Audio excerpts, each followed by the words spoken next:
Pins of Peril, read by the author, Angelo Ford. Chapter 5, VHS Filmmaking. Freshman year of my undergraduate studies, I got the bug for filmmaking. I enrolled in a basic making video course and was able to check out various equipment and use a high-tech editing lab. At first, I would recreate scenes from my favorite movies and experiment with basic special effects. My friends and I would record ourselves trying to outdo one another, mountain bike riding, playing paintball, or some other action-oriented activity. My videos became more elaborate when we were assigned a project to tell a story while making a sandwich. I developed a shot list and sketched out a basic storyboard to map out the beginning, middle, and end of my idea. One of the other students made a video where fake glass in his sandwich was being eaten. It gave me the idea to start making videos that looked dangerous but were actually relatively harmless. I videoed simulated explosions, overflowing toilets, and faked construction accidents. Though none of my friends were actually in college, quite a few of them helped me make my movies.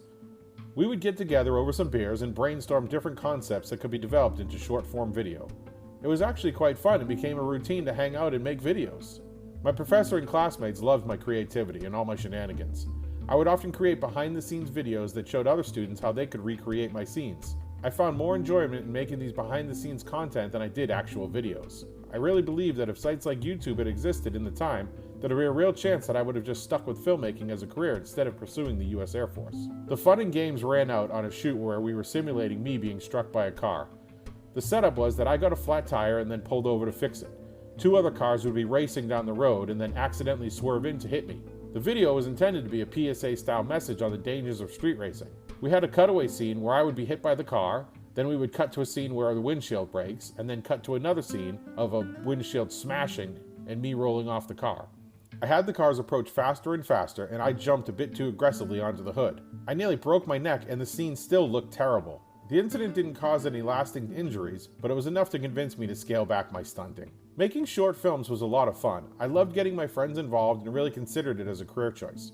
My college didn't offer follow-on courses, so once I completed the one that I was working on, that was pretty much it. I put my filmmaking aspirations on hold. I don't regret any of my early video making attempts, and having that experience definitely was a major factor in me wanting to come back to filmmaking later on in life. I do wish I saved some of those old videos, because they would be pretty cool to watch in my classes now that I'm a film professor. One of the most memorable videos I made was a PSA against smoking. We got a bunch of friends together and filmed a party that had a giant cloud of smoke.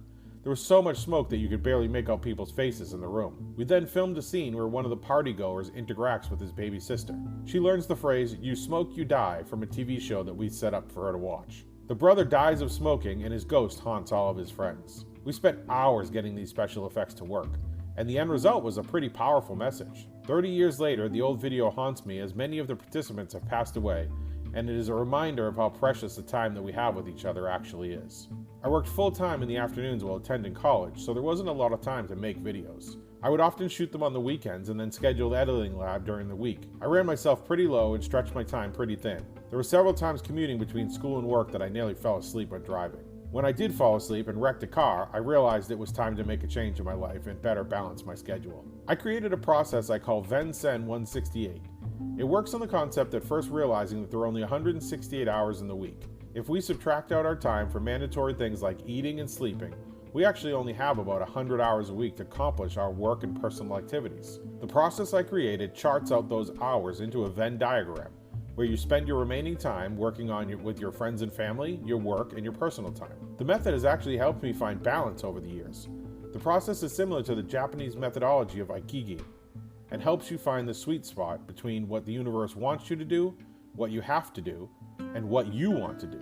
I learned that the lifestyle that surrounds a filmmaker is far more dangerous than any of the simulated videos we could have made. There is so little free time in the day that you often find yourself staying up very late, night after night, or driving long hours to get to a shoot. I included one red pin in my map to sum up all of my time making VHS filmmaking videos, and all of the crazy zaniness that surrounded these activities.